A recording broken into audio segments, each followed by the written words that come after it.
your names and in addition to you listing your names and organizations in the chat, we're asking that you please click on the link provided here. And it's actually going to be in the chat as well, so that you could please submit your information, and we'll make sure that we have a list of the folks who plan to be responding to this RFQ on our webpage. Please list whether or not you're okay with that or not. As by way, of a reminder, this meeting is in webinar format, so that's why you all who have joined us are muted at the time. But of course, when it comes time for question and answer, we'll have an opportunity to manage that. For questions that come in between now and the time this presentation is over, please use the Q&A function to type in your questions instead of the chat. We just want to make sure that we have a clean capture of all of the questions that are coming in, and that will be most effectively done through the Q&A function. So for those of you who are not accustomed to using the Q&A function, if you look at the bottom toolbar of your Zoom where it lists the chat and the raise hand functions, you'll also see a Q&A box there. So if you click on the Q&A box, you're able to ask your questions there, and we will be making sure that we're mining those and checking them periodically to make sure that we're addressing those. So please, please, please do so. The recording of this presentation will be available on Friday. So again, welcome and thank you so much for joining us. We appreciate you taking the time to spend with us this afternoon, and we look forward to answering your questions and moving forward with these proposals. I'm going to introduce the chief of our department, Chief Guillermo Cespedes, who has been leading this department since September of 2019. He got here about 6 months before the pandemic and has been providing his insights and inspirations to this particular department since then. So Chief, if you want to go ahead and take it from here, we'll move into just rounding our time here. Absolutely. Thank you, Dr. Crane, and welcome everyone. Very excited about this opportunity to continue funding, to expand the funding to community-based organizations that are doing just amazing work on the ground. It's very impressive, the depth and talent in the city of Oakland. So we're very honored that we can help to amplify that. The City Council voted on creating a Department of Violence Prevention in 2017, July 2017, just by way of a little background. I was brought on as the Chief of Violence Prevention, the only city in the country that appointed a non-law enforcement person to serve as chief. With the title chief, theoretically, that's to put us at an even playing field with the chief of police. So I came on in 2019, September 2019, came here directly from having worked in Oakland for 20 years before, worked in LA, and I was abroad implementing in several countries when I had the opportunity to come back. So I was appointed in September 2019, and in July 2020, the division that you all know, formerly known as Oakland Unite, the staff of the Oakland Unite and the funded programs became formally a part of the Department of Violence Prevention. That took place in July 2020. So theoretically, we're a relatively new blended family of Oakland Unite and new DVP staff. If we could go to the next slide, please. The department has five mandates they were aiming for. One is to reduce gun violence, to reduce intimate partner violence, to reduce commercial sexual exploitation, to reduce the number of cold cases. Obviously, the Department of Violence Prevention does not do cold case investigation, but our mandate is to reduce the trauma associated with cold cases. And of course, the fifth mandate is to reduce levels of community trauma. So that's what we're aiming for. If we could go to the next slide, please. So how are we going to do it? Once in 2017, the department was created with the very specific mandate to create a Department of Violence Prevention using a public health approach. And that means It is data-driven, so we do have to use data to inform decision-making. It considers community conditions.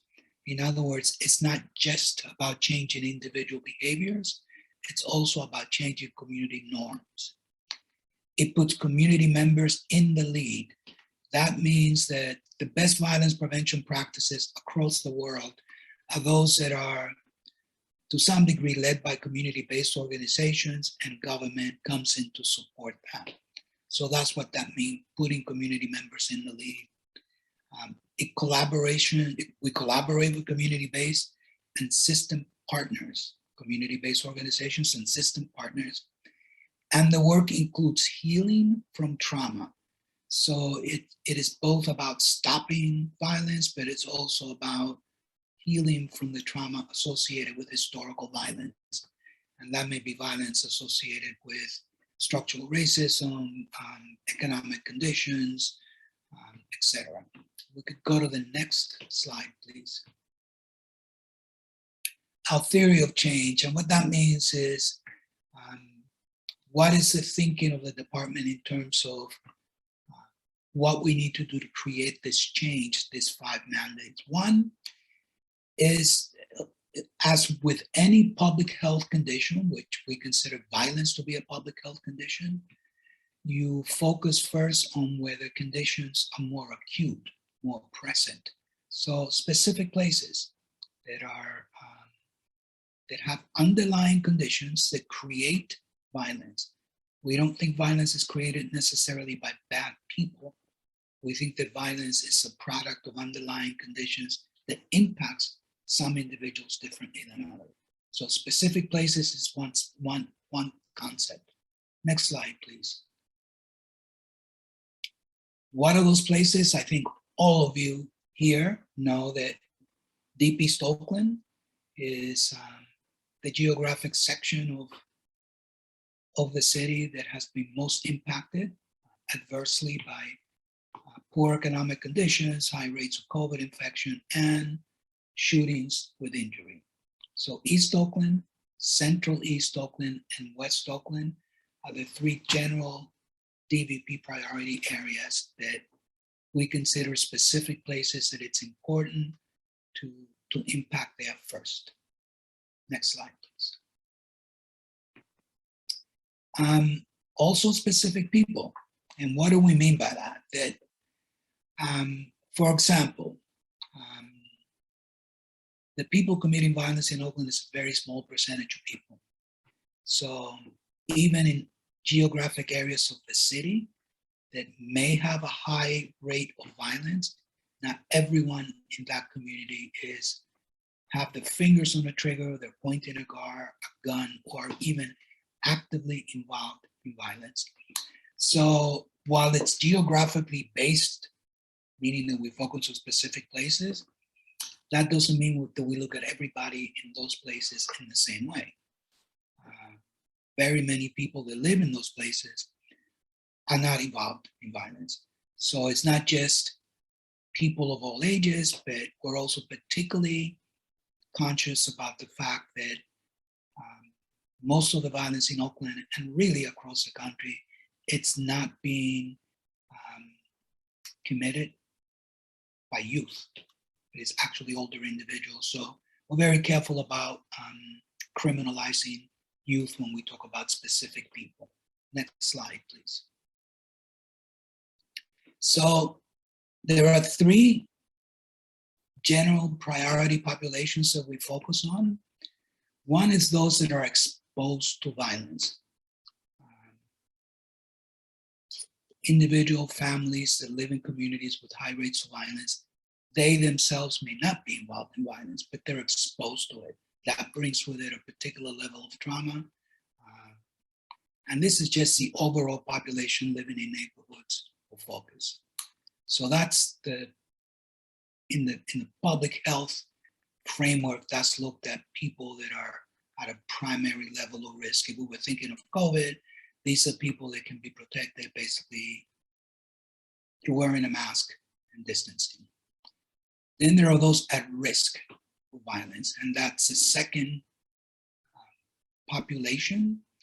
And those are folks, various ages, that may be involved in small forms of violence, but they have not yet been identified through public systems. And we want to make sure that we can get to those, whether it's young people or adults, before they're being impacted or being contaminated by the violences around them becomes more prevalent. So those, we consider them at risk.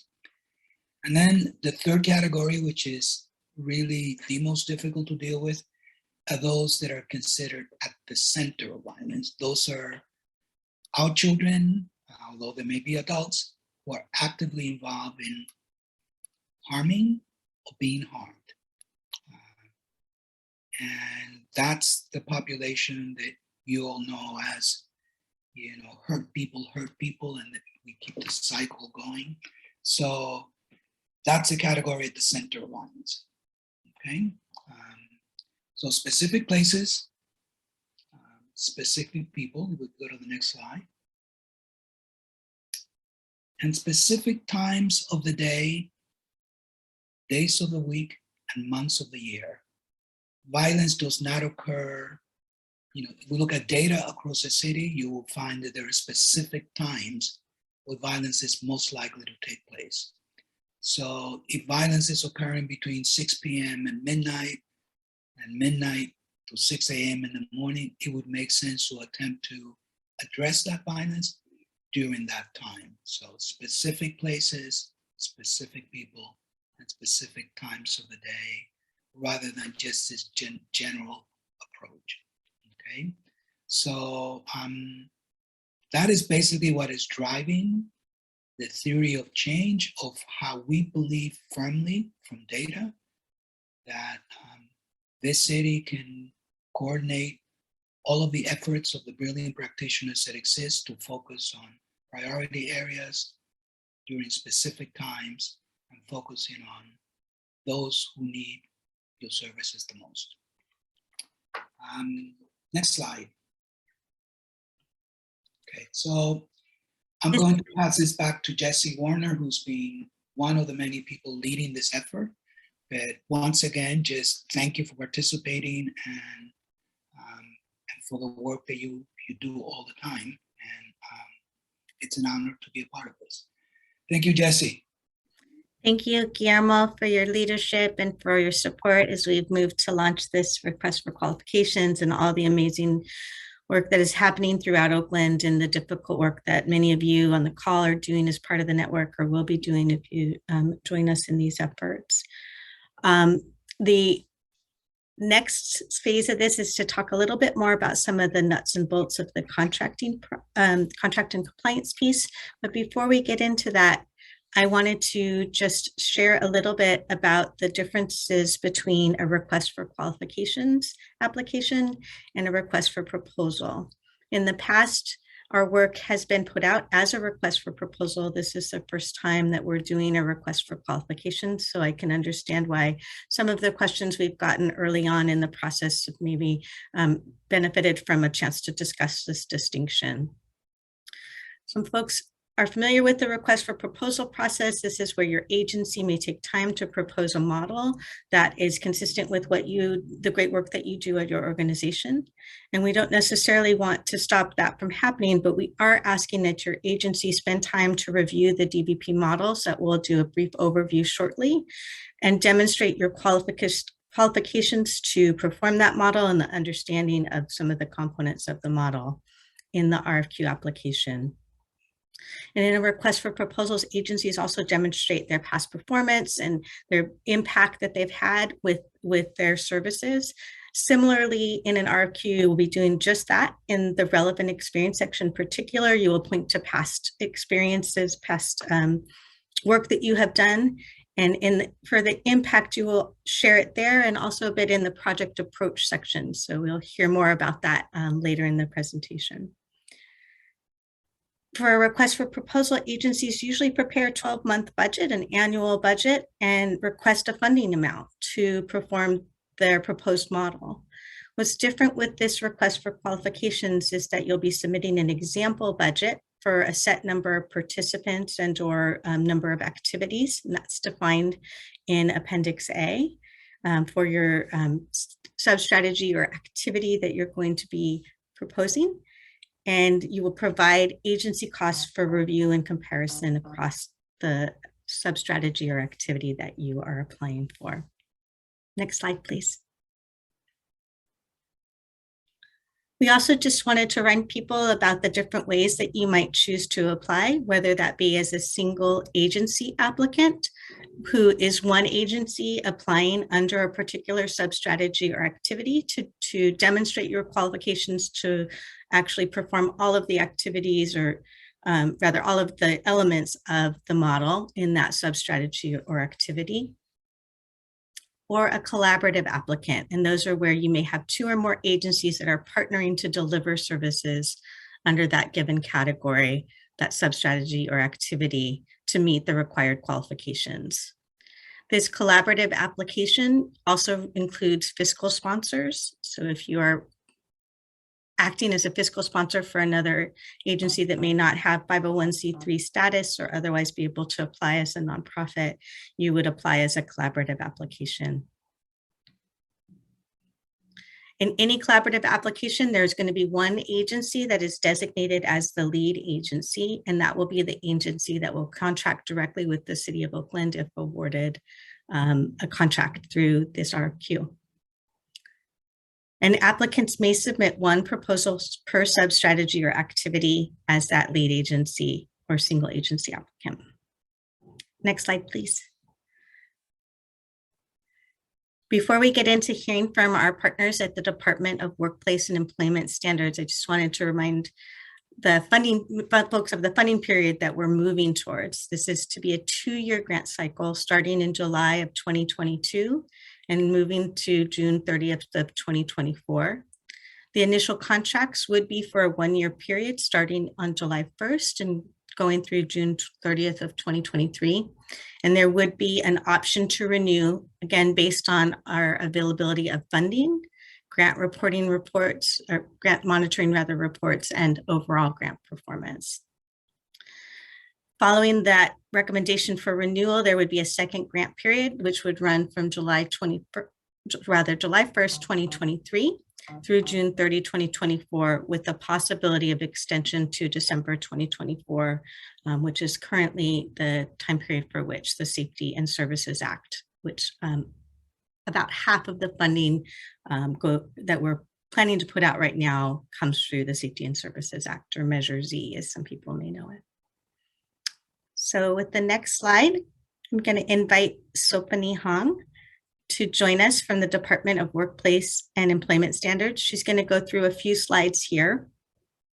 And at the end of her presentation, there will be an opportunity for a Q&A or question and answer period directly on contracts and compliance questions. I've seen a few that have already come through, so we'll have that space at the end of Sopani's presentation. I also want to remind folks that Zoe's been adding to the chat a link to a Google document or Google form that allows you to fill in just name, organization, email, and whether or not you're willing to share that information on a contact list that will be added to the RFQ page for the DVP. So take a look at that and click on that link and take a few moments to add that information if you haven't already. So Sopani, if you're ready, I'm handing it off to you. Thank you, Jessie. Hello, everyone. This is Sopani Hang with the Department of Workplace and Employment Standards. I am the Contract Compliance Officer for this project. I am going to go over the city, local, and small local business program. And I also have Vivian Inman here with us and Jasmine Chan. Next slide, please. For this slide right here, Jasmine, would you like to take this?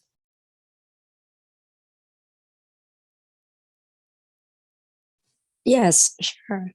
Hi, everyone. This is Jasmine Chan. I'm with Department of Workplace and Employment Standards. I just want to mention that iSupplier is the city's official procurement portal, which will be uploading any addendum that is followed by the release of the RFQ. And if you need any assistance, please feel free to email us at isupplier@oaklandca.gov. And that would be it for me. Thank you, Jasmine. So No for this problem. one, I'm going to go over the city small local business program. There is the 50% local and small local business program for professional services for project $50,000 or more. How you can meet this 50% of local and small local participation requirement?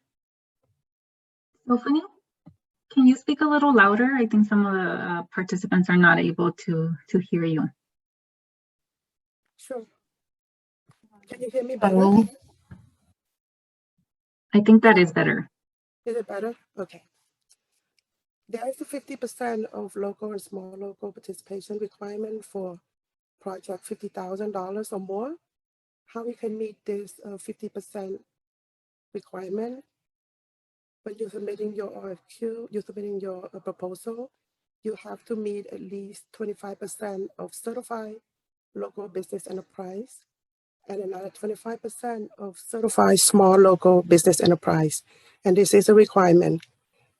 We also have certified very small local business enterprise, listing very small local business enterprise, we will double the participation.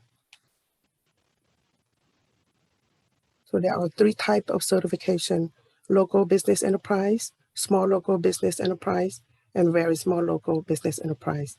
If your firm is currently certified as local business enterprise, you also, under the new program, you must meet another 25% of certified small local business program. So next slide, please. So on the Schedule E, the project consultant team, you want to list all your sub-consultant, especially for the certified local business enterprise. Please list them on Schedule E, list the percentage. It's the whole percentage. Please do not list the range from 1 to 5. We will not accept that. We cannot make a determination on that.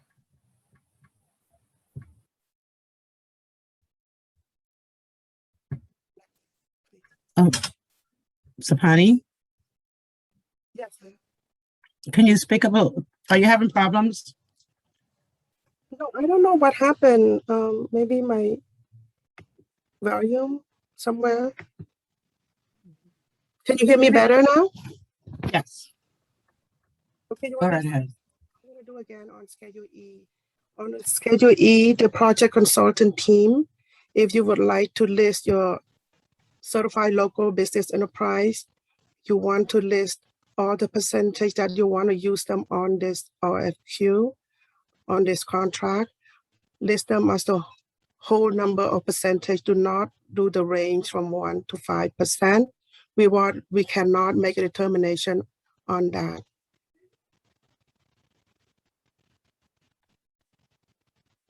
And at time you're submitting your proposal, you want to make sure that you meet the 50% or your proposal will be non-responsive at this time. Hello everyone, and I'm sorry, Sapani, for interrupting you, but let me just step in a little bit on that portion of the Schedule E, okay? Excuse me for that. My name is Vivian Inman. I'm the Senior Contract Compliance Officer, and this program is fairly new to everyone.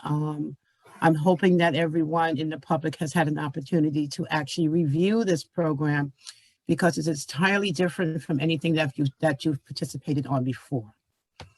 Where Sapani left off at is the Schedule E, which is the project consultant team listing. And I'm from experience, I'm hearing a lot of firms have some concern about this Schedule E. When you submit that Schedule E, as Sapani indicated. Do not do a range. Please make sure you indicate some participation on that Schedule E. Again, that's the project consulting team listing. Anyone, and it's not, anyone that submits a Schedule E that has 0 participation cannot move on in the process, will not be able to move on in the process at all. So i.e., if you list XYZ company for 10% as a small local, that will satisfy us, and then we will move on with you or any other firm that has some type of participation on there. Preferably, we're looking for the total 50%, which is a minimum of 25% SLBE participation, but the new regulations state that you must have some type of participation on that Schedule E, or that firm's proposal or submittal is deemed non-responsive automatically and will not move on in the process. Firms that submit a Schedule E with limited participation will have an opportunity to meet the 50% as we go down the line. Again, no participation will mean that you will not move on in the process and you're automatically deemed non-responsive. Limited participation means that you will move on.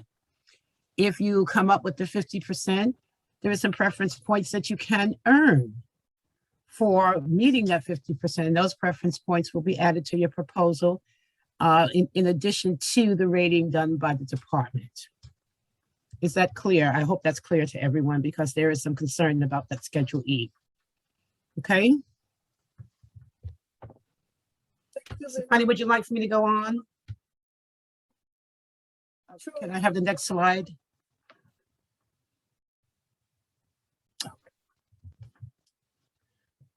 All right, I'll go on. So when we look at the requirements for a certified small local, the small local certification was reduced from 30%. It used to be 30% of the NAICS code listing. The NAICS code listing meaning the North American Industry Classification System. It's a long name, but it's NAICS. So if your NAICS code listing, your size standard was 8.5, 30% would have been what, 2.4? Yeah, I think 2.4. And now 20%, it is now 1.5. Let's just put it that way. So it has been reduced drastically. Some nonprofits or for-profit firms may have fallen into a different category with the reduction. However, that is one of the major changes to our most recent local and small local business program. One of the other changes to this program, if you use a very small local nonprofit or a for-profit business on your proposal, let's say you put them down as 12.5%. When the proposals are reviewed by Contracts and Compliance, DWES, we will double count that value, i.e., if you award 12.5% to that very small, it now adds up to 25%. You already have the 25%. It is applied to the small local percentage as well. And when we talk about achieving these 50% or meeting the requirements, there are some preference points available for mentor-protege teams on all professional services contracts. And if we have any questions about that, we can get into that a little later on in the presentation. Angelina, next slide.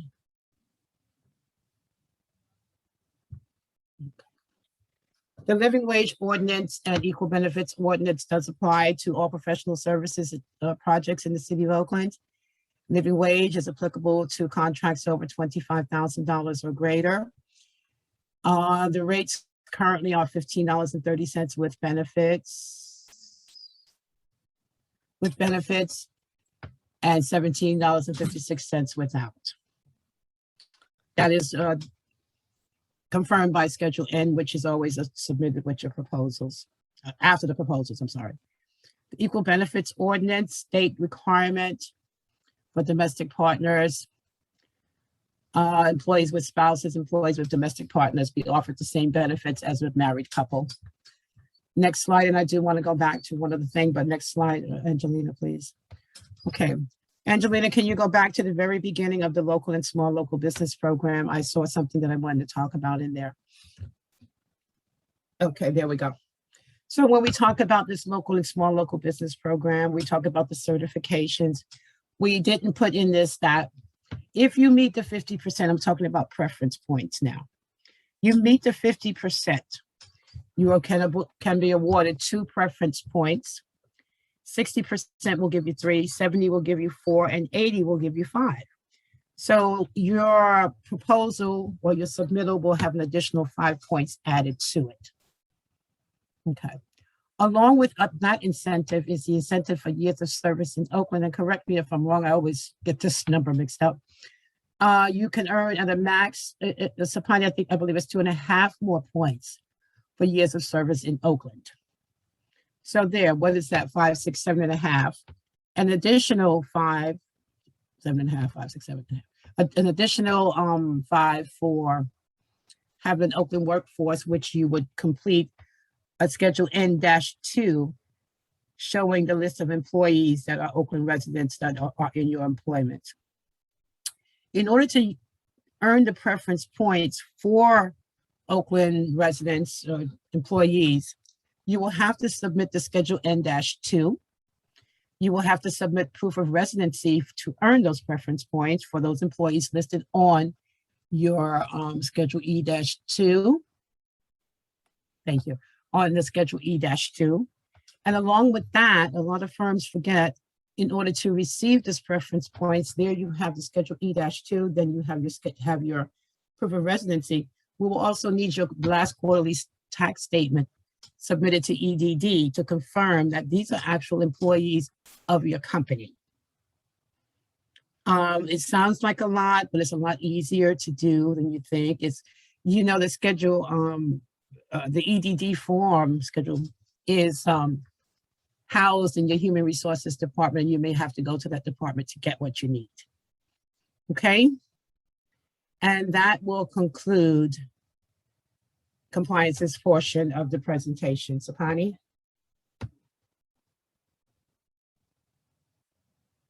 Okay. Thank you, Vivian. Okay.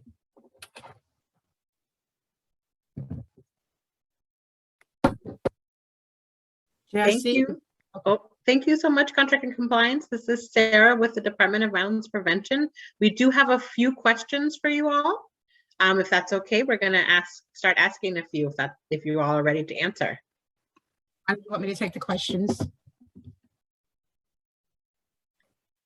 Go right ahead, Sarah. Perfect. So one question is coming from a particular agency that said that they registered for iSupplier, but the RFQ is not showing up in the portal. Do you all know why? Jasmine? Yeah, I can take that. The RFQ is on the portal. I think that request came from a specific organization, which I have responded about an hour ago. I have attached a user guide so that the participant can easily pull up the RFQ with that reference guide. Perfect. Thank you so much. No problem. Another question is about the recertification forms. It says that it indicated that the forms would be sent to iSupplier within a few days, but they have not appeared within the last 5 days. Is there a way to follow up about that? Yes, I will take that question and relay it back to the certification team to find out where that particular organization's recertification application is. And let me just expound on that a little bit. The change, another change to that, and I'm glad this was brought up, is that in order to be counted towards the local and small local business program, it's required that the certification of a small local be in place for a period of 1 year prior to the close of a competitive process. So we'll have to, I don't know how long it's been since they requested it. It's on, I can look at it, have someone look at it, and then make a determination at that point. I don't want to say, no, we can't do it, or you're not, but let's just see what we have. And if I can get that information, I'll refer it back to the certification team. Perfect. Thank you so much. Another question is, who may we reach out to at the city to determine whether or not our organization is a small local business? I think you all may have answered that. Excuse me? Sorry, I was going to say, I think maybe the presentation answered that, but go ahead if you would like to answer. You can look it up online. You can check online under the Department of Workplace and Employment Services, search for certified businesses and type in your name, your company name, and see if you are on that list. If you are certified, you will appear. If you are not, you will not, of course, be listed on there. If you are not listed again, I will need to know who it is I'm talking about and refer it back to the compliance team, and we can look it up ourselves for you. How's that sound? Perfect. And must an organization be certified for the local business enterprise in order to apply? No, they do not. In order to be counted towards any participation credits, you will require certification, but to apply for the RFQ, no, you do not have to be certified. Another question about how long will it take to get a recertification if that needs to happen? Wow. Case by case basis. Urgent needs are addressed quickly. Again, please pay particular attention to, and I want to indicate what page number I'm referring to in our local and small local business. Please pay particular attention to page number 21 of the local and small local business, where it states that your certification must be in place for a period of 1 year. If you're looking for small, in order to be counted towards the LSLBE requirement, long words. So pay particular attention to that, meaning that if a firm gets certified right now, they will not be able to be counted towards the local and small local business participation requirement. That's what it boils down to. Okay, I hope I'm clear with that one. Great. We have another question about someone who had turned in certification at the end of last year, 2021, and hasn't heard back. So I will follow up with you around that as well. Yeah. The other question, a question around you used in your presentation the word participation. Can you kind of define that, what that means in this sense? Sure. Okay. So the requirement is 50% local and small local business participation, meaning that in order to be counted towards that participation, you have to be a certified local or small local business or very small local business in order to assist the prime consultant in meeting that 50% requirement. That is the participation that we're talking about. Got it. And then for Schedule E, are people required to have consultants? No, you are not required to have consultants, but you are required to meet the 50% requirement, yeah. No, you don't have to have consultants. Okay. We have a bunch more questions. Thank you for hanging in there with me. So for the small local business certification, the question was, it is reduced to 20% of what? 20% of the North American industry classification systems. The NAICS codes are SBA size standards. You will look up your NAICS code listing. You will see a dollar value on that listing, and you will take 20% of that dollar value, which will tell you if you're eligible for small. This 20% is based on the 3 years gross receipts of an organization. And we do the calculation based on that. If you exceed that amount, then you will be placed in the category of a local business enterprise. Even though you are applying for small, if we do an analysis and we see that you exceed it, we will offer you a local business enterprise certification. Great, thank you. Does this specific enterprise program apply to 501(c)(3)s? Yes, it includes nonprofits. Great. What is the difference between this small local enterprise and iSupplier? iSupplier is our holding portal for advertisement of projects. Small local is a totally different arena. It is for the certifications. These certifications will go through iSupplier, but we have two different areas of iSupplier. One side is certification and the other side is supplier or project information. Okay, thank you. Another person saying they've been trying to apply. They're registered with iSupplier, but have not been able to submit the form and have not been able to get a response. So we will, again, follow up with that. Any suggestions? Again, is there a general email where people can be sending, if they run into problems in this process, that they should be sending questions to? Generally, it would go through iSupplier. The Okay. questions would go through iSupplier. I believe Jasmine has a- The manual that Jasmine referred to, would that be able to be shared so that everyone could have access in case they had issues? Jasmine, yeah, I would- Sure. Sorry. That's okay. No, you're fine. Okay. Yeah, thank you. but I just want to clarify. That manual is for looking up RFQ. Right. But it's not related to certifications. Got it. When you go on to our website though, and you said you can look up apply for certification, and it does have its own manual in there. So you can do it that way. Two different arrows are pointing to two different places. So Jasmine is the project side, and then there's another click for certification. So you can click on that button for certification. It'll give you a user's guide for that.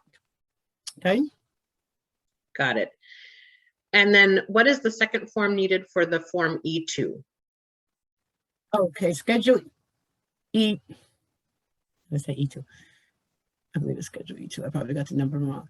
That schedule will list all your employees working in your establishment. Jasmine, did I get the number wrong? Is it E2 or N2?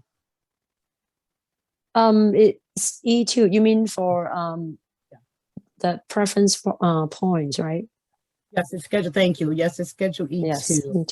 It just lists all the employees that are Oakland residents in the organization, which would help support giving additional preference points for having an open workforce. Along with that schedule E2, you have to submit proof of residency, and you have to submit your last quarterly tax statement.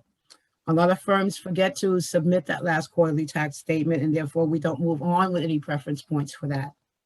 In order to receive it, please schedule E2, proof of residency, and your last quarterly tax statement submitted to EDD. Must be submitted in order for us to give you those additional preference points. Got it. Thank you so much. And again, just to confirm, the best way to get questions answered is to submit them through iSupplier. For certification. For certification. Yes. Okay, because there is a question here about they had submitted a question to certification at oaklandca.gov and haven't gotten a response. So they can also submit questions for certification through iSupplier. Yeah, I would, I'm gonna ask, and Sapani, you're gonna be very busy, but I'm gonna ask that those questions, additional questions where, Sarah, where firms didn't get a response to their certification, or they have specific questions around this RFP regarding certification, et cetera. Please, Sarah, if you could, make sure that Sapani is CC'd on all that. Normally you would go through iSupplier, but in this instance, I'm going to ask that Sapani take the lead on it and process and go through what those questions with the certification team and see what we can do about these certifications. Again, just a reminder, because you get certified now, does not mean you're going to be counted. Okay, just a reminder. Okay. If a certification has expired back in November of 2021, but had been in place for several years before that, will that satisfy the 1-year requirement? Unfortunately, in the new regs, and I encourage you all again to read that, it does not make a distinction between certified, a new certification, or a recertification. There is no distinction between which one we can count and which one we cannot. So in all fairness, we put it on both ends, recertification as well as certification. And then the question is, there's an agency that is certified as an NP-LBE, and does that have the same preference points as just the LBE? Yes, it does. It will receive the same preference points. Okay.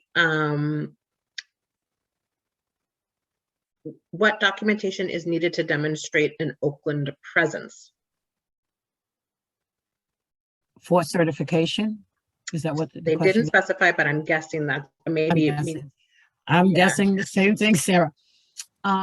Oakland presence, you will have to have a lease for that Oakland office. You will have to have copies of contracts showing work is being performed from that office. You will have to have a City of Oakland business tax certificate, which has been in place for a period of 1 year. The lease also has to be in place for a period of 1 year.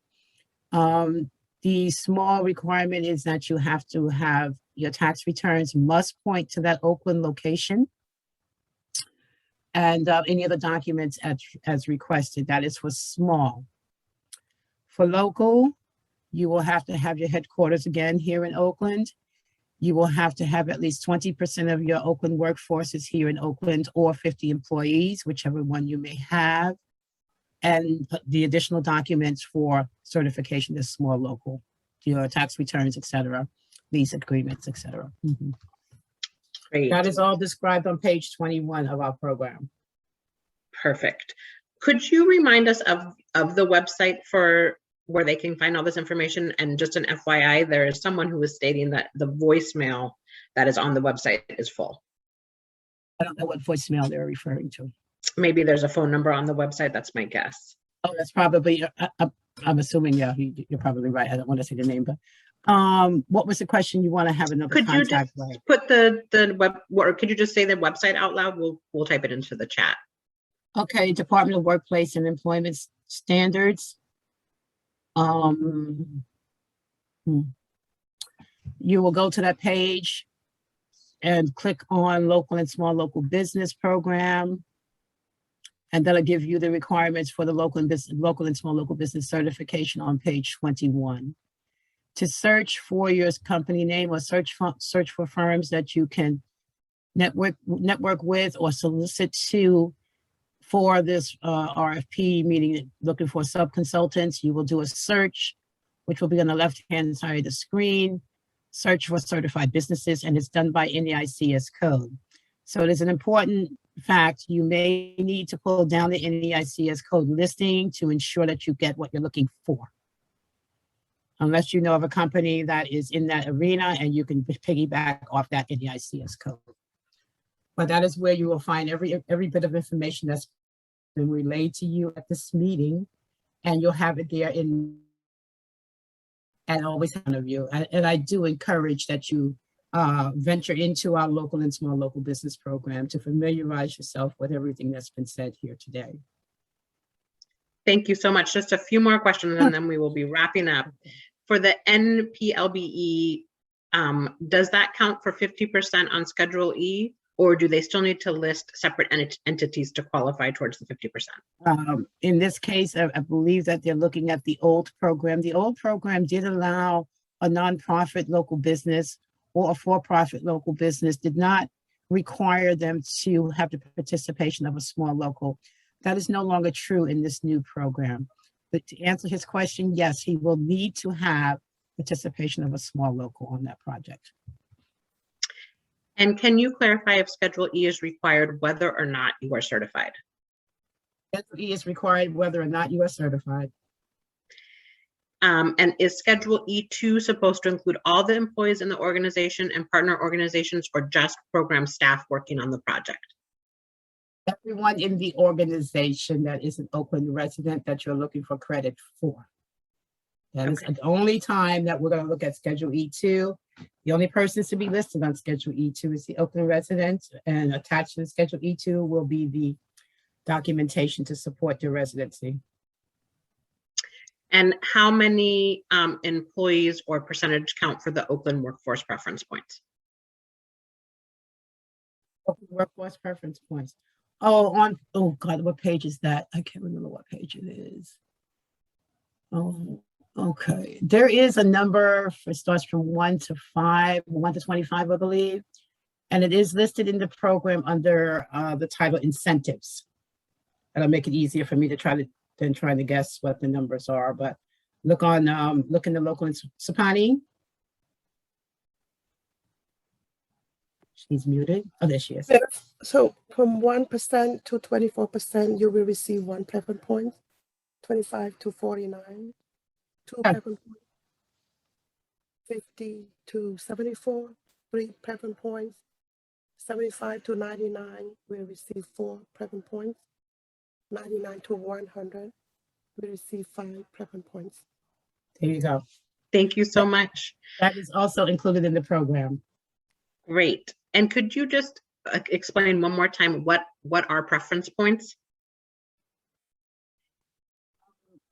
Do we have a minute to go online, Sarah? Do we have a minute? Oh, I'm not sure. Good question. Jesse? I'm sorry, you would like to share your online screen? I was going to ask Angelina to pull up our local and small local business program. Angelina is very familiar with where it is, I'm sure. Seeing that she came from. I think that makes sense if you're comfortable, Angelina, to do that, to look it up and then share that screen when you have a moment. Sure. Thank you, Angelina. Okay. It'll give a clearer picture of everything that we've talked about. Perfect. And while Angelina's doing that, I just have one more question that is about if someone had been certified back in 2019, or do they need to apply again now? Like, what is the kind of, is it an annual thing, or is it, how long does a certification last? Certification lasts 2 years. Sorry, 2 years, you said? Yes, 19 to 21 would be your 2-year window. Okay. When did it expire in 21? If it expired after this was released, then we can give some consideration, depending on the time it was expired. We'll have to look at that on a case-by-case basis, i.e. if this came out in, say, September of this year and they were already certified when it came out, when it was released, we may be able to count them, okay? So we'll have to go back and look at each individual certification, each team member. And that is what we do when we look for compliance. We go by individual team leaders and team members, go into our certification database and certify and look at the dates in which they were certified, look at when this was released and when it's planned to be closed. So if they're already certified in this arena right now, more than likely they will be counted. Okay. Great. So it's on a case by case. Yeah. Okay. Thank you for answering all of these questions. Okay. That was a lot. Yes, it was a lot. And I think we're just waiting on to see if Angelina can share her screen to show the website.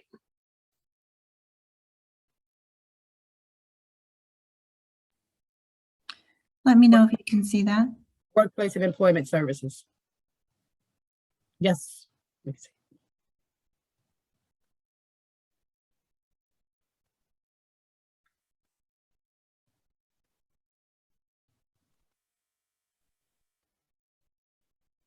Here we go.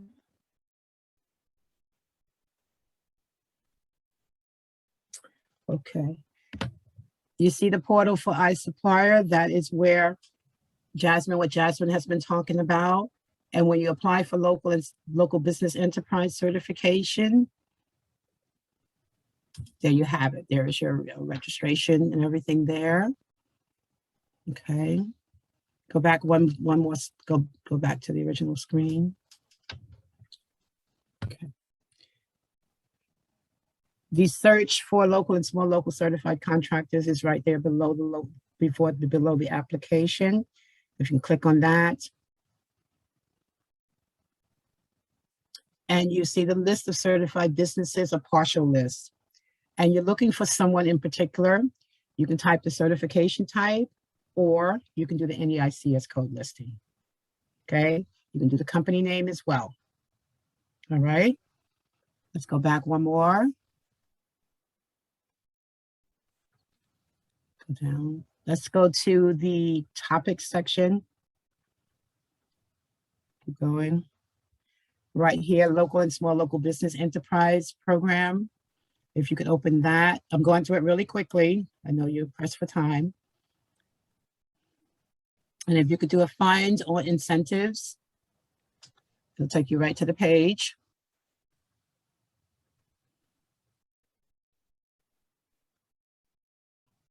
Go ahead. Go ahead. Should be the next one. Oh, okay, go back up. It's a chart that I'm looking for. Go back up. Yes, there we are. Now you see, scroll down a little bit, you see where the little chart is. It talks about construction. We're going to go into professional services, keep going down.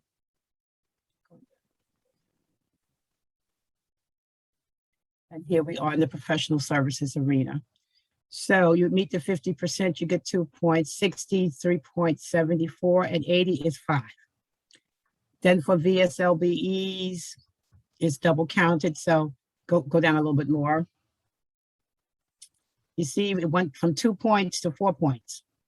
So it's 25% times 2, which will max out at 10 additional points if they are a very small prime. Okay, go on down again. Come on. Okay. There. Okay. So a certified business, as long as you meet the 50%, if you don't meet the 50%, this is why it's important to say, please meet the 50% because you will get these additional preference points for years in Oakland. If you do not and submit a Schedule E that has minimum participation on it, these preference points are voided and you will not receive them. Oakland residents, same thing. Meet the 50%, we can give you both these credits if you have supporting documents to show that you meet the criteria. The years in Oakland are established by your years of certification with the City of Oakland. Certifications must be current in order for us to give you those additional preference points. Okay? That is the easiest way to explain it. That's why I asked that she pull it up. And that should do it there. I think that's it. The questions that have been asked, I'm sure we will get them electronically and we will respond to them accordingly as well for those firms that did not attend the meeting. Thank you again so much to all of you. And this was very helpful. Thank you, Angelina, for pulling up the information. Thank you so much.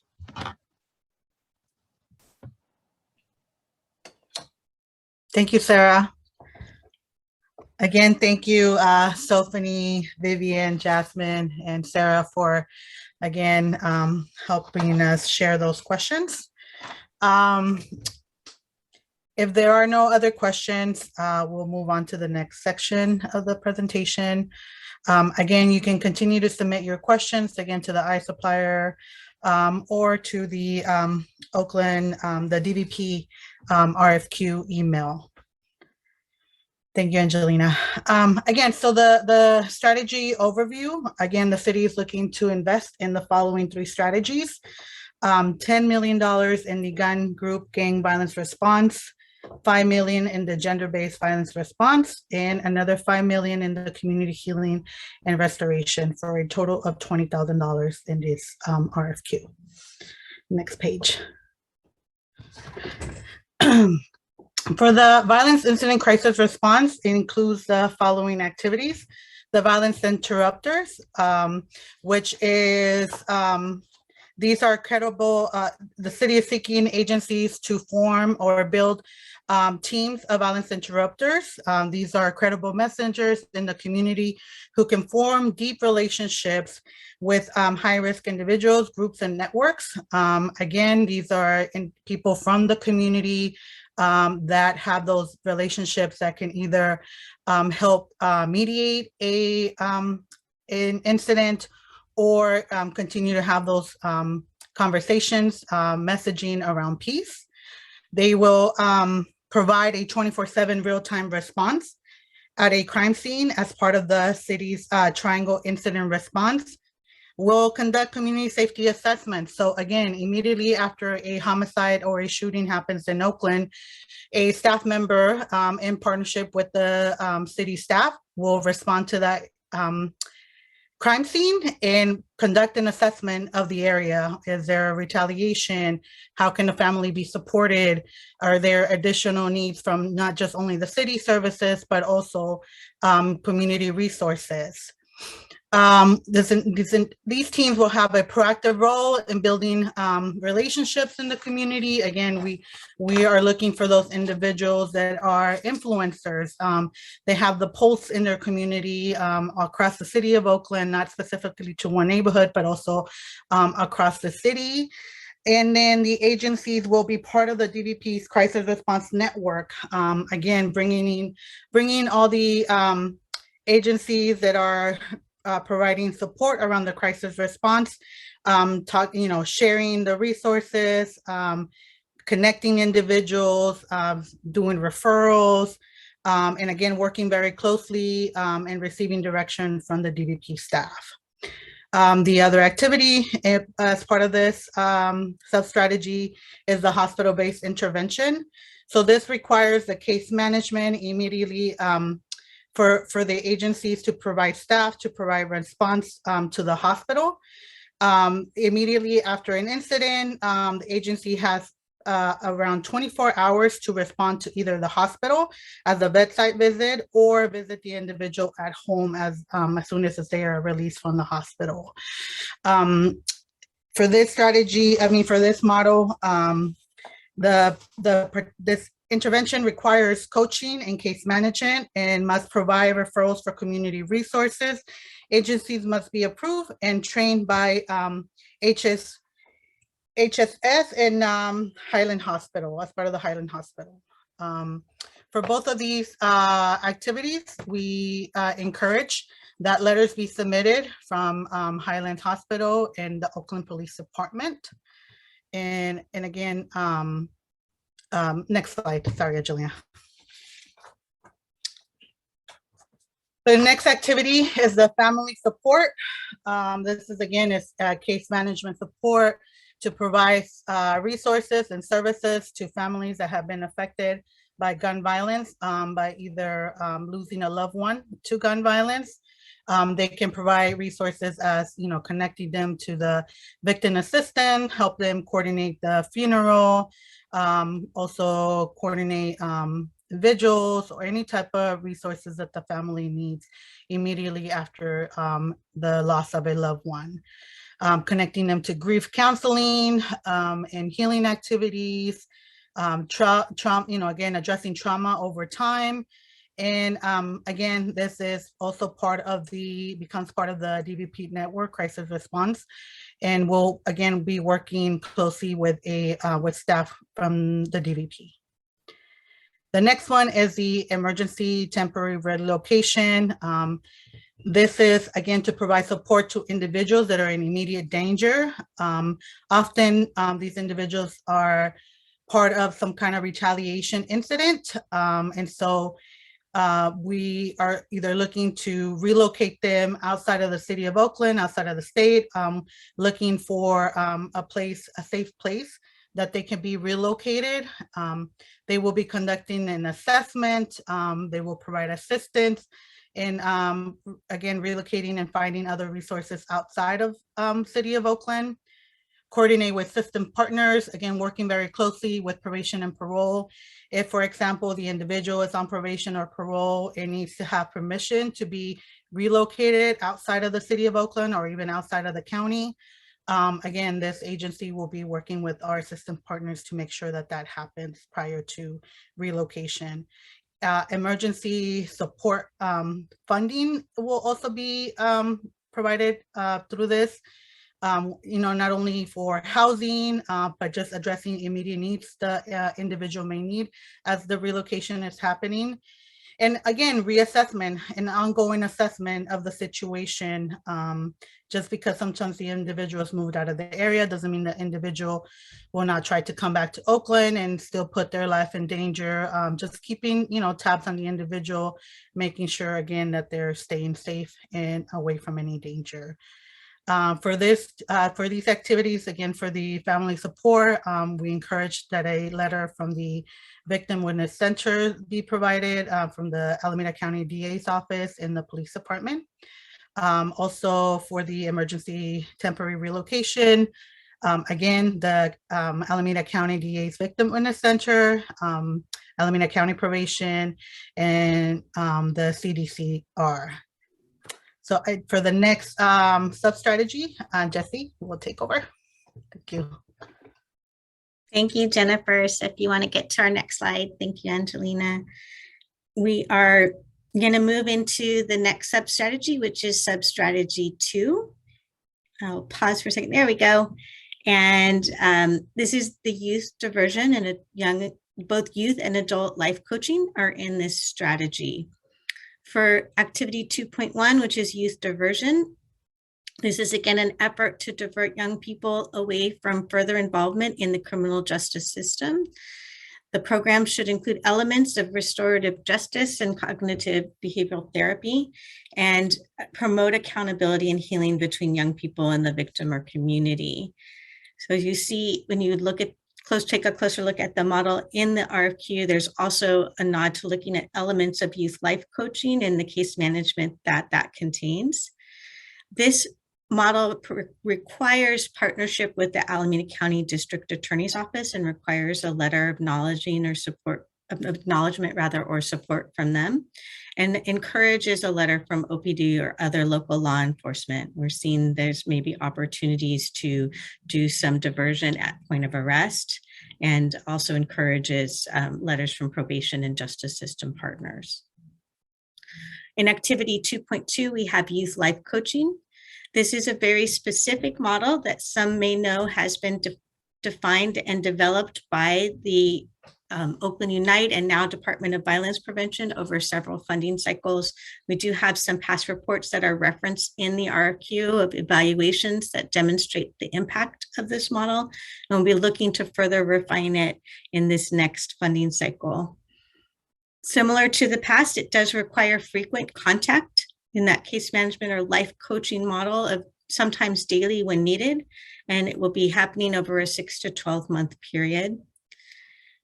There will be an opportunity for the life coaches to work with the participants to develop life maps, which are stipended for achieving goals. And also in both the youth and adult life coaching, there's also going to be family engagement and activities that will be defined using a manual that we will be training folks to engage with to add a family support approach to this model. Youth life coaching differs a bit with the really strong goal of supporting both academic success and probation completion. And many of the referrals come through partners, including probation, including Oakland Unified School District. We will have, as a part of this ongoing strategy, what some people know as the Juvenile Justice Center strategy or JJC strategy that includes partnership with probation and Oakland Unified School District to reattach folks into the school setting as soon as possible as they're leaving the transition center settings. But there will also be opportunities to have other referral sources for this life coaching effort for youth. As I mentioned before, the adult life coaching in activity 2.3 has a lot of similarities to the youth life coaching in the overall model, but also has efforts to include learning trips that would have participants join their life coaches in excursions outside of Oakland. It could be local things, it could be multi-day trips as well. We also have under adult life coaching one provider we'd like to select to provide housing focused coaching. This is in partnership with the Community Housing Division and Human Services Department of Oakland, which has the Oakland Path Rehousing Initiative. That's what OPRI stands for. In support of the OPRI partnership, we're able to access some housing vouchers, and we are hoping to select an agency to provide that case management, that focused coaching for the people who are placed in the OPRI housing partnership. Next slide, please. The next slide is sub-strategy 3, which is employment and education support services. We have two activities in this section. The first is 3.1, youth career exploration and education support services. This is life skills and financial literacy on the youth side, as well as a focus a bit on career exploration, not solely on summer jobs or getting folks jobs, but opportunities for internships, or other experiential learning, this will require some stipending or wages or scholarships. So funding should be included in any of the sample budgets you might provide. It's also going to have need to demonstrate connection to employers, academic support, including meeting some educational attainment milestones as part of the model. This area can be serving youth, young people from ages 14 to 24. So it can include transitional age youth, but I will also note that people serving transitional age youth can look to apply in the appropriate strategy based on the type of model that you are providing. So if you are providing more of a career exploration and education support services model, look to apply in activity 3.1. If you believe that your model aligns more with what I'll describe next in 3.2, please plan to apply there. If you think they apply to, if your model and your qualifications rather serve both models, please plan to apply in both if that's your intention. So 3.2 is adult employment and education support services. This activity very similarly has that intensive support, particularly with soft skills and readiness assessment. This strategy focuses with young adults much more on employment and will require transitional employment. All employment, whether it's for youth or adults, should be at the Oakland minimum wage. Here, there's similarly an opportunity to emphasize education, apprenticeship, and vocational certifications, things that will help people get that next level job opportunity beyond entry level. This activity focuses more on employer engagement. We want to see some demonstrated employers that have hired your participants in the past as part of your qualifications. And then also job placement and retention and potential next job search support if someone were to either lose a job while soon after engaging with you and or be ready for that opportunity, or you see them in your follow-up retention process as ready and potentially interested in another job opportunity that you are able to help place them in. For both of these, there's no required partnerships, but if you do have other partners or subgrantees, you are encouraged to include letters from those other grantees, other partners, and wherever there is a subgrantee, I think you've seen throughout the document, it is required that there's a letter acknowledging that subgrantee relationship. And that applies again across all activities or sub-strategies. Next slide, please. The last sub-strategy in this gun group and gang violence response area is the school site violence intervention and prevention teams. That's sub-strategy 4. This model is being developed in partnership with Oakland Unified School District to provide teams of individuals providing these particular services at the school sites designated. So we have the goal of 1 violence interrupter, 1 gender-based violence specialist, and 1 youth life coach to provide a team of services on site in coordination with the quote-unquote coordination of services teams or cost teams that are located in each of the school communities to increase communication at the school site. If you're intending to apply in this area, you should be planning to apply in the activity indicated if it's to do violence interruption work, as well as demonstrating the additional qualifications that are mentioned in this particular sub-strategy. So you'll be applying essentially to be a violence interrupter, but also to be a violence interrupter in a school site setting. And the same thing applies for the youth life coaching strategy. For this one, there's not a direct corollary to the gender violence specialist, so you would only be applying in this section and looking particularly to the qualifications and that are listed for the gender-based violence specialist and make sure you're addressing those in your application. So again, along with the roles that are specified in the violence interrupter space or the life coaching space, or again, as mentioned here in this activity or this sub-strategy for the gender-based violence specialist, there'll also be an opportunity for these individuals to provide trainings and professional development at those high school sites. And the sites at this time are Castlemont High School and Redstone Continuation School, Fremont High School, McClymonds High School and Ralph Bunche Academy, and also Oakland High School and Dewey.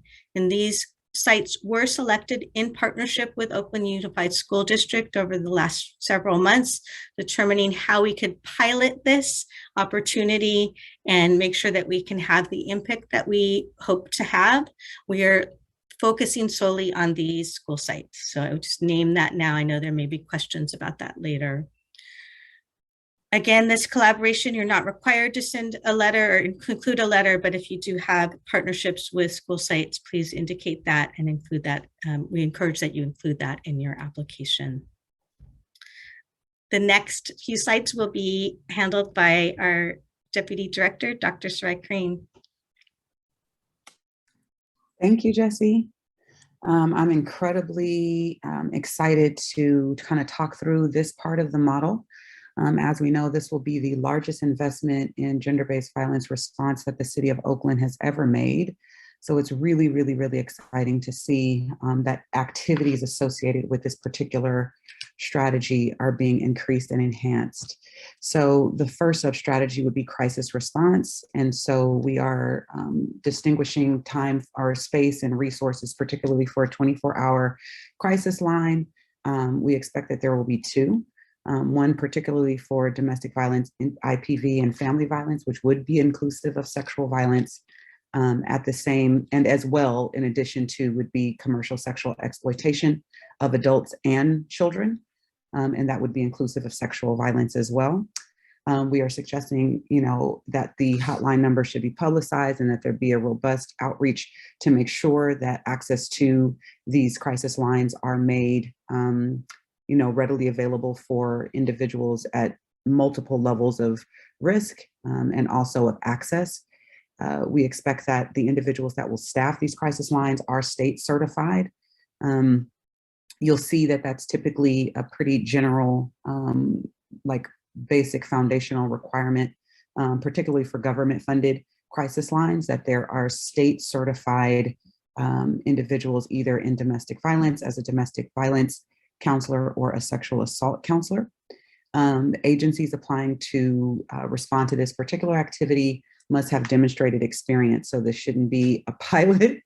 And we are suggesting that the partnerships are in collaboration or collaborations are with OPD and Alameda Health Systems or Highland Hospital, not for the sake of them being systems or justice involved. That's not the expectation. However, we want to make sure that there is some fluidity in the ways that these calls are being fielded, as well as for law enforcement and folks at the county hospital level to make sure that they have those crisis lines available in those spaces as well. So if patrol is interfacing with someone who may be vulnerable, they're able to provide that as a resource. So that's definitely the expectation there around the crisis lines. And again, those should be 24 hours, and that would be inclusive of federal holidays and weekends, not just business hours.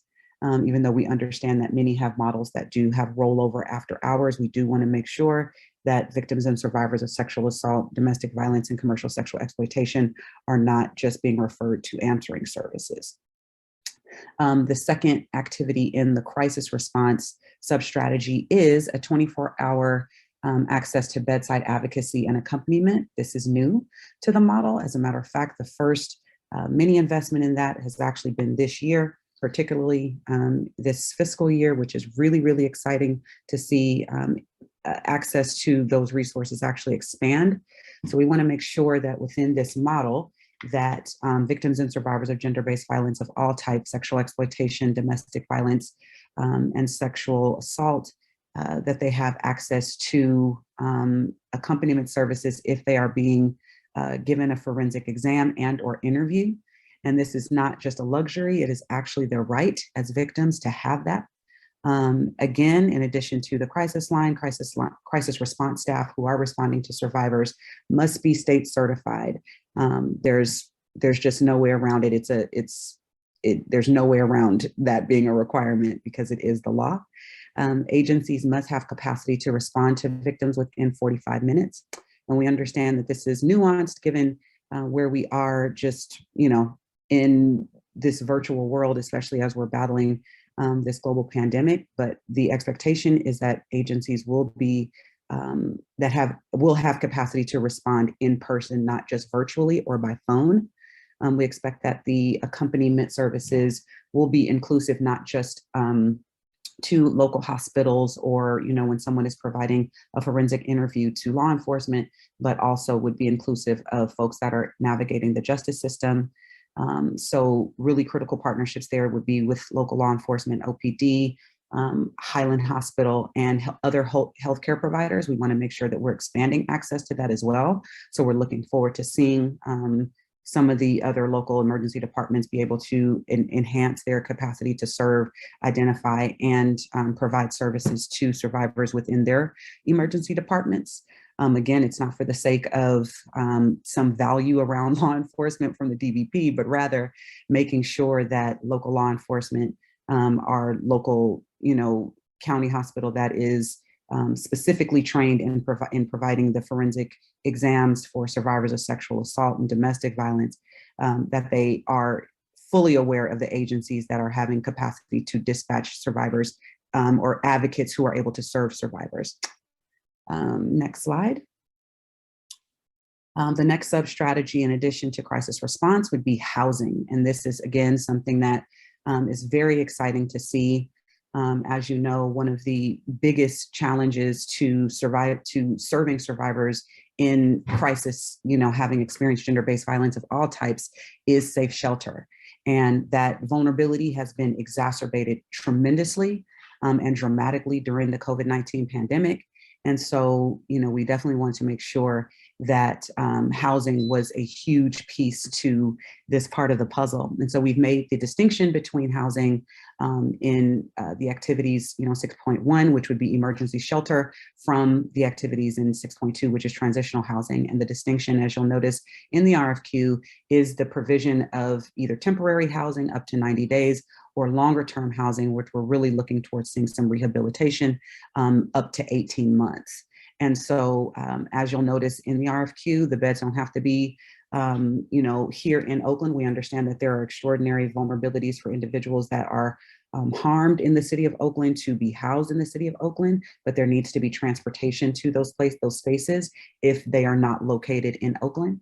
And the shelters can include, traditional shelters, which we've noticed during the pandemic have just been, beyond capacity and really struggling with limited capacity. And so we want to make sure that we're including safe houses, hotel vouchers, and financial support for relocation if that is necessary. And some of that is a bit nuanced. And so we have to make sure that the agencies that are responding to that are poised to make sure that they, can adequately provide that type of support to survivors. And the shelter should also, or whoever is providing the shelter support or providing, coordination of services around shelter support, that they are connected to and linked to other services such as life coaching, case management, advocacy, and, potentially, access to transitional housing.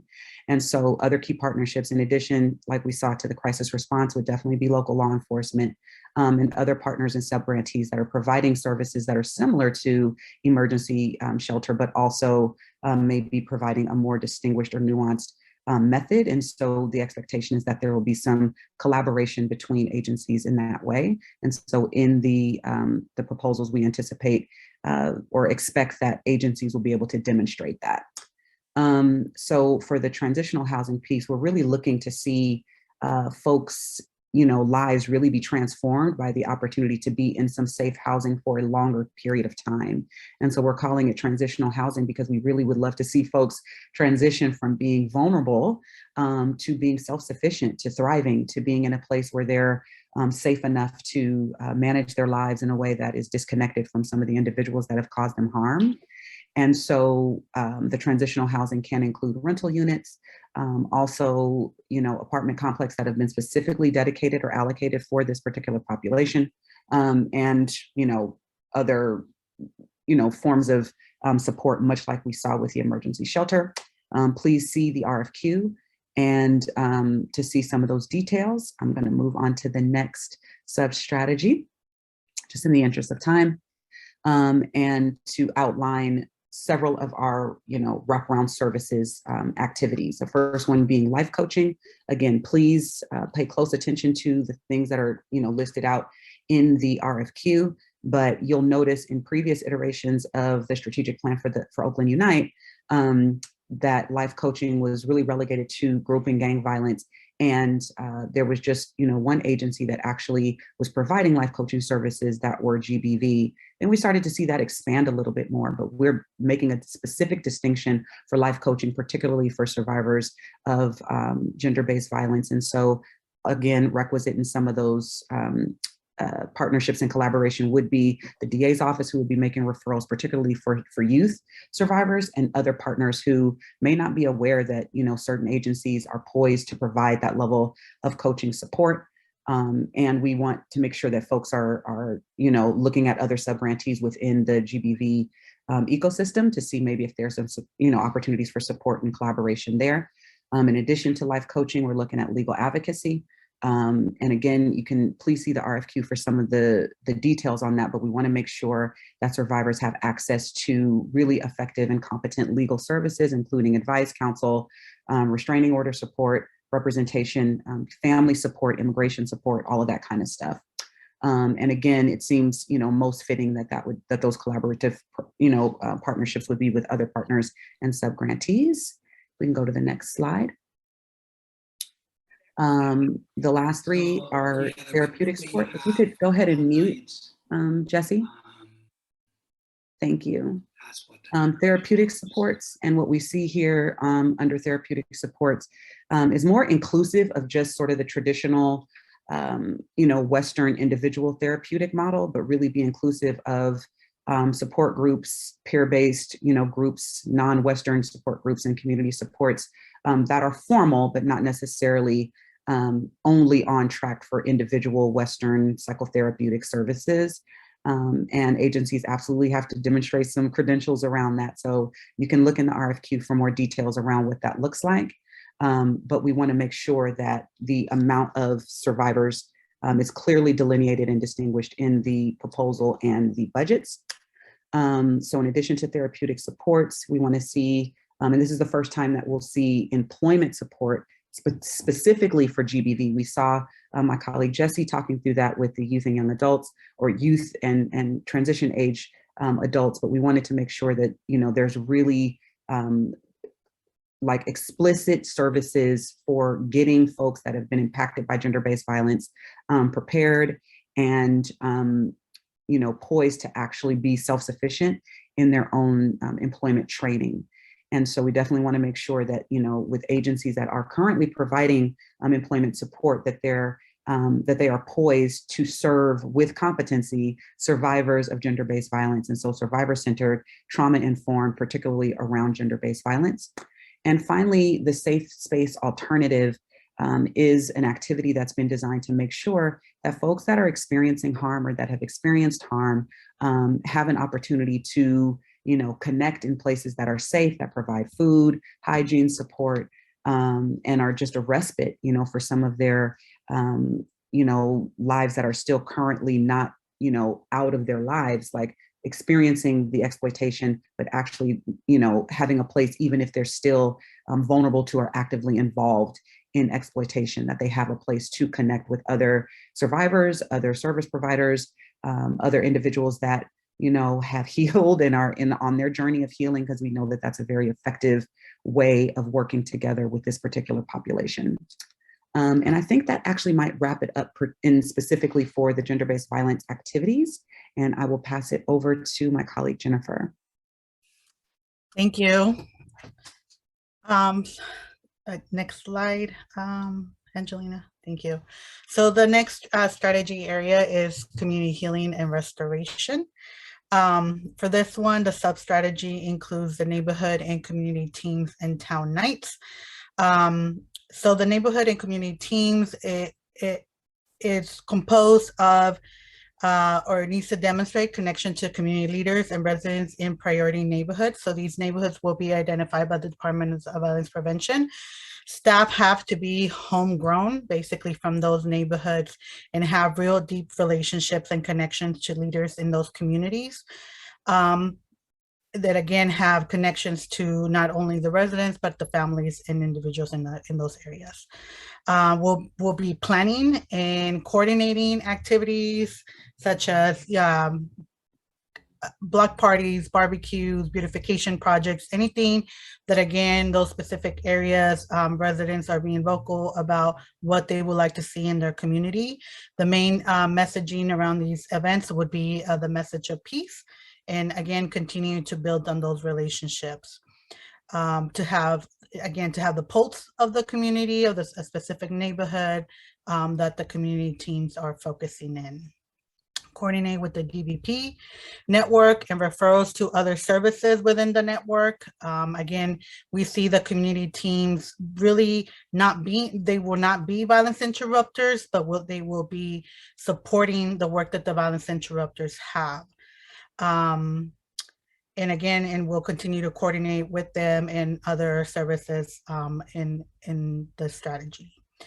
Town nights will be a series of 8 to 10 evening events between the hours of 6 to 10 p.m. in neighborhoods. In neighborhood, each team is connected to. So again, these neighborhoods and areas will be identified by the Department of Violence Prevention. We will have a fall, winter, and summer series. And again, this is very similar to what we were able to pilot this year. Partnerships and collaborations, again, we encourage that letters of support from partners and also letters of agreement with subgrantees be included. Healing activities and restorative practice. Culturally relevant and trauma-informed community spaces for multi-generational, multiracial healing. Again, we know that healing does not mean the same thing for everyone in the community. You have to be very mindful that, again, what one neighborhood or community or family may be interested may not also be something that another individual or neighborhood would want in their specific neighborhood. Addressing persistent trauma in the community and efforts to address current trends, healing circles, vigils, events. Again, as we mentioned in the previous strategy, that they would be working with the family support. So this would again be a partnership where if the families are requesting healing circles, vigils, events, any type of celebration of life of a family member that has been lost to gun violence, they would be working in partnership with those agencies. Support for families who have experienced homicide. Again, often not immediately after a homicide or a shooting, we know that families are not ready to process or go through the healing process at that moment. So we will see that families will pass a year, a couple months later, and they say, they are ready to start that process of healing. And so this again will be in partnership with our family support teams to provide those spaces, safe spaces that the families are requesting. Again, sometimes these voices are often forgotten because we are constantly moving from homicide to shooting. And so again, it's having the ability to go back and provide those support to these individuals. Self-care and healing practices, not only within the community, but also within the agency, and again, continue to promote those practices across the city of Oakland. Again, we encourage that letters of support from other partners be included, and letters of agreement be also included in the application from the subgrantees. Next slide, and then Jesse will go over the next two sub-strategies. Thank you, Jesse. Thank you, Jennifer. So we're still in strategy of community healing and restoration. We have sub-strategy 10, which is therapeutic supports. In this context, therapeutic supports are primarily for in service to the family members who may have experienced loss due to homicide, and also potentially peers who are impacted by secondary trauma. So these services should include potentially individual psychotherapy, healing practices, and support groups. So demonstrated qualifications to do that work, as well as making sure that the agencies include evidence of their trauma-informed and client-centered practices, where they particularly may need to meet clients exactly where they are, which could include making those home visits for someone who is in deep grief and in the moment. We want to also, again, saying that the people who will be served primarily will be the peers and family members impacted by loss to homicide, even if that homicide occurred outside of Oakland. But if they are Oakland residents and they are in need of that support, we would look to support, use the agencies involved in this section to provide that support. And they would, similar to what Jennifer said with the other healing activities that are more broad, these therapeutic supports would also be done in close coordination with the family support provider, would be selected through activity 1.3. In addition to providing support for families, we are looking for the possibility of more broad-based community support, the opportunity for network, the DVP network rather, to provide referrals that maybe come from like a neighborhood and community team member or a life coach or some other way that we know that there's community survivors that are in need of a place to really process the violence they're experiencing. And in this area, we would have, we would ask that applicants emphasize their ability to provide peer support groups. There are no required partnerships or collaboration, but again, as Jennifer said, if you have a subgrantee, please include that letter of agreement. In our final sub-strategy area, it's sub-strategy 11, community capacity building and mini grants. The community capacity building piece of this activity includes developing the natural leadership skills of Oakland residents through both training opportunities and learning communities, as well as providing workshops and coaching to potential mini grant applications. People who are seeking to apply for a mini grant, help them get their application in order. And then this agency will also play a role in administering the mini grant program. They would provide fiscal and program manager roles to distribute mini grants throughout Oakland, as well as help with implementation of a community-led grant-making decision process that was designed as part of the pilot in the last few years. This process actually engages community members who are trained to select the mini grant awardees, and they would also be part of the community capacity building and mini grant provider would also be a part of supporting these individual community members to support the mini grant awardees who are selected in carrying out their projects. One thing of note before we move on to the next slide is there may be people who have joined the call who are seeing that all of these models may not specifically speak to the kinds of work that you hope to do or the qualifications that you have to serve Oakland and impact violence in Oakland.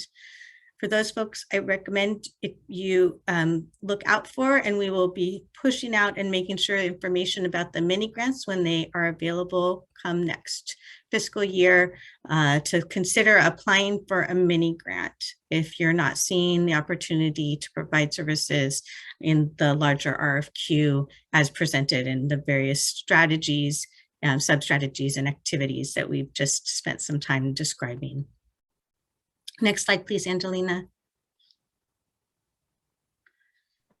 So just a few reminders before we get into the next section about how to apply, and just say thank you for sticking with us. I see we still have well over 100 people joining us today, and I hope you're taking care of yourself, but also note this, we're recording this, that we will have it up on the website. And if you haven't already, Zoe will drop back in the chat the reminder to go ahead and sign into that Google form. Just a couple quick questions so we can ensure we capture everybody who attended today. So again, as a reminder, as you're getting ready to apply, take time to review the sub-strategy or activity descriptions in Appendix A. There's more detail on the qualifications, the preferred qualifications, and other supplemental questions we did not get into detail with today in this bidders conference. So I encourage you to look closely at that Appendix A. The RFQ questions act as a guide to you as an applicant, so you can make sure that you spend the time to demonstrate the required qualifications and experience. It's important that you do address all of the minimum qualifications if you want to be considered as a potentially a successful applicant for contracting with the Department of Violence Prevention. We encourage that you reach out to any required partners that were listed as we spoke earlier, and reach out to them early to secure their support. Nobody likes a late ask for a letter. And then also, I know there was a lot of questions around the small local business enterprise requirements, or SLBE, and the Department of Workplace and Employment Standards did a great job of trying to really answer those questions. I want to name a few things. One, that you should do your best to get qualified if you can. Those points will be a part of the conversation, but they are not the final conversation. Consideration for who could be awarded. The other thing that needs to be said is that there is a process by which we as the Department of Violence Prevention can request a waiver of the local small and local business enterprise requirement. So please don't have that be a reason why you do not take the time to apply if you're qualified and interested in providing services to the city of Oakland. I want to say that one more time. We have a process by which we could potentially waive the requirement, and we encourage everyone to apply so that we can see your qualifications and consider you for a potential partner in the DVP network, community-based partner. And then finally, I mentioned it earlier, that contract negotiations with any of the successful applicants will help determine the number served and the funding amount and the required deliverables. We'll talk about it in the next few sections when we get to the budget, but again, you're not providing with a full proposal and requesting a funding amount. You're doing your best case example budget. Most cases for 25 participants served, so we can look at those for review and comparison of reasonableness of those costs. So now I'm going to turn it over to my colleague, Nancy Ceja. She will be taking us through the process of how to apply using the City Spend portal and get us to the end of this presentation. So Nancy, when you're ready. Thank you, Jessie. Thank you, Angelina, for advancing the slide. And again, thanks to everyone for sticking with us for almost 2 hours now. So this is the last leg of the RFQ presentation.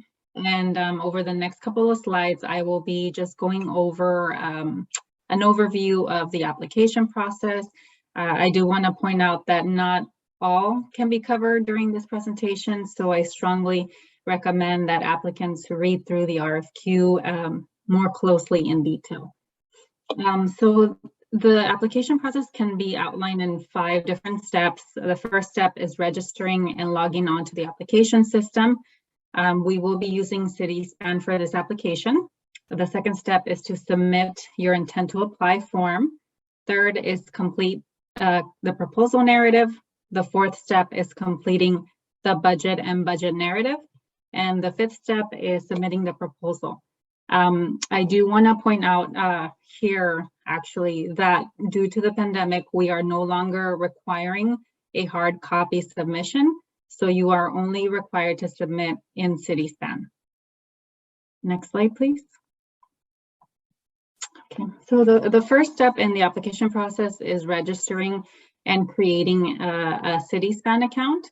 Applicants will need to create a unique username and password for their agency. Only one account is necessary, even if there are multiple proposals being submitted. Some recommendations are to draft responses offline to ensure that you are within the character limits. And the other recommendation is to save often and to wait to submit each section only after everything has been completed. The second step is to complete the intent to apply form for each application. This step is required in order for you to access the application pages. We do encourage that you submit this form by this Friday, January 14th. However, before you hit submit, please check to make sure that you have selected the correct sub-strategy and activity. Next slide. Okay, the third step of the application and the actual meat of the application is in this proposal narrative section. So there are a couple of elements to the proposal narrative, including the agency overview, relevant experience, qualifications, project approach, budget, and fiscal practices. And the reviewers will be scoring these sections based on the adequacy of your responses and according to the point system outlined here in this table. So over the next slides, I will walk through each one of these elements. Next slide. Okay, the agency overview will not be scored. In this section, you will be asked to provide information regarding your agency. If you are submitting a collaborative proposal, please also name your partner organization and provide the requested information for your partner. Documents submitted in this section include a copy of the IRS letter certifying exempt status, the IRS Form 990, the list of current board of directors, and also the required contract compliance schedules that we reviewed earlier during this presentation. So I do want to point out that although this section is not scored, reviewers will be looking for responses that demonstrate the number of years the agency has provided services in Oakland and the makeup of the leadership and board of directors. I will not read through each one of these bullets on this slide. However, you can refer to the information starting on page 28 of the RFQ. Next slide, please. Okay, so over the relevant experience, actually up to 30 points can be awarded for the relevant experience section. In this section, you will be asked to provide letters of support or acknowledgement, letters of agreement, and 3 professional references of individuals who are familiar with your agency's performance on similar types of projects. Reviewers will evaluate responses based on your experience and capacity for effective delivery, as well as the awareness of the community and of the intended priority population. Again, I will not read through all of these bullet points, but please refer to the evaluation criteria in the RFQ. Next slide. Okay. Up to 35 points will be awarded for the qualifications section. In this section, applicants will be providing a staffing plan and information of how the agency meets the minimum qualifications for the sub-strategy that was selected. Resumes or job descriptions will also be uploaded for any key staff members in this section. Reviewers will evaluate the section based on whether the roles are clearly defined and appropriate to the program, as well as the qualifications of the team that will be delivering the services. Next slide. Okay, up to 25 points will be awarded for the project approach section. In this section, you will be asked to complete an activities and outcomes chart.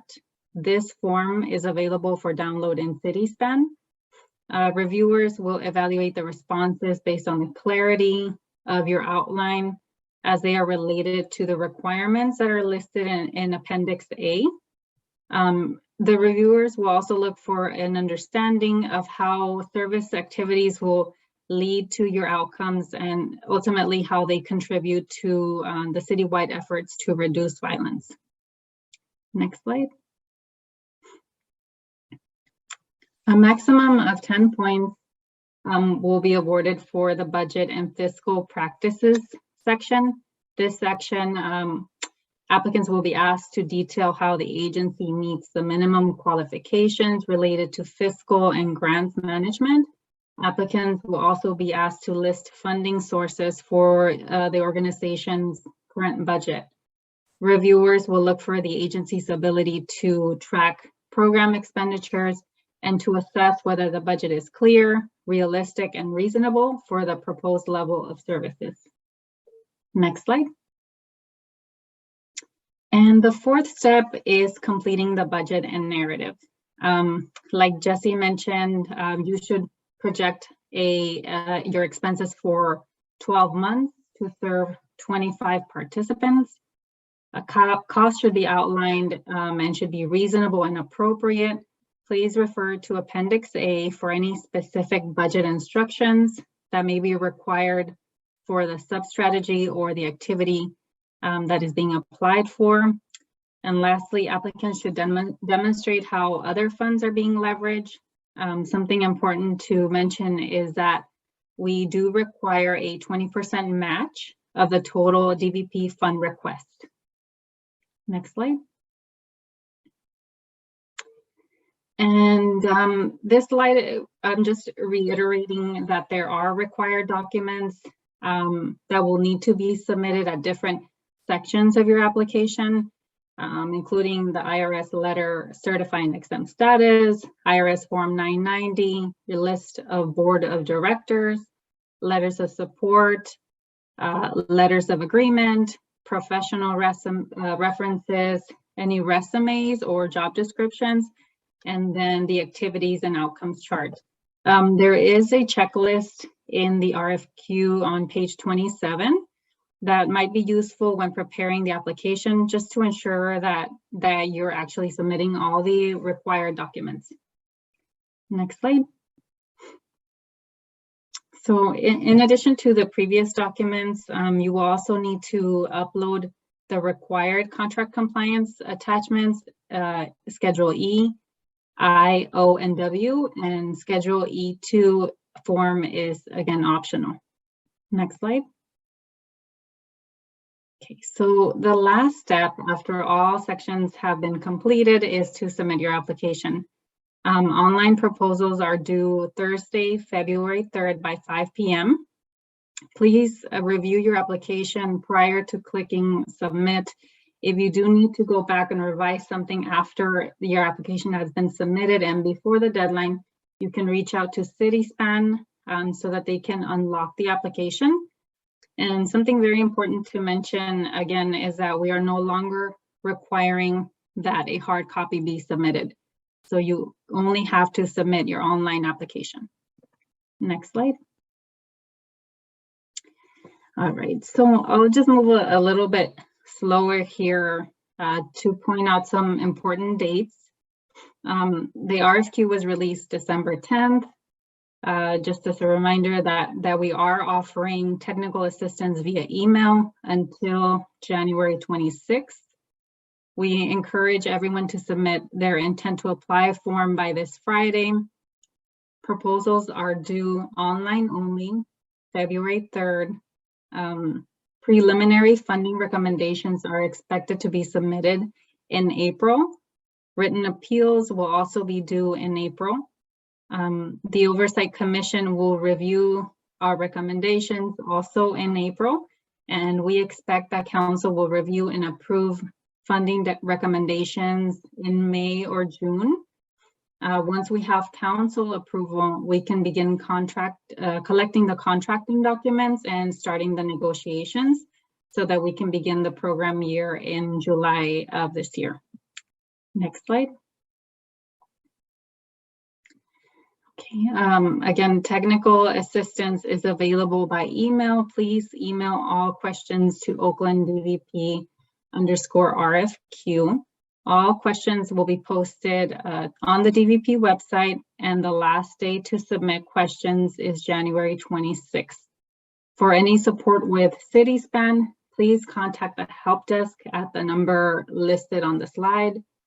Any questions related to compliance support can be directed to Sophanie. Her email is listed here, and I think Zoe also posted it on the chat. We'll be happy to share that again if anybody needs it. Next slide, please. Thank you, Zoe. All right. So for the review process, once your applications are submitted, DVP staff will review them for timeliness and for completeness. DVP staff will not be scoring proposals. Outside experts will be recruited to review and score the proposals. A minimum score of 70 is required to be deemed qualified. And just to reiterate what I said in a previous slide, DVP will be submitting funding recommendations to the Oversight Commission and City Council for review and approval. Ultimately, the City Council will make all the funding decisions. We will maintain a list of all qualified providers for possible future contracts if additional funds are secured. Next slide. And we have reached the end of the RFQ pre-proposal conference. I think we can now begin to answer any questions. As a reminder, please use the Q&A function to submit your questions. And you can also reach us at the email listed here. The deadline is January 26th.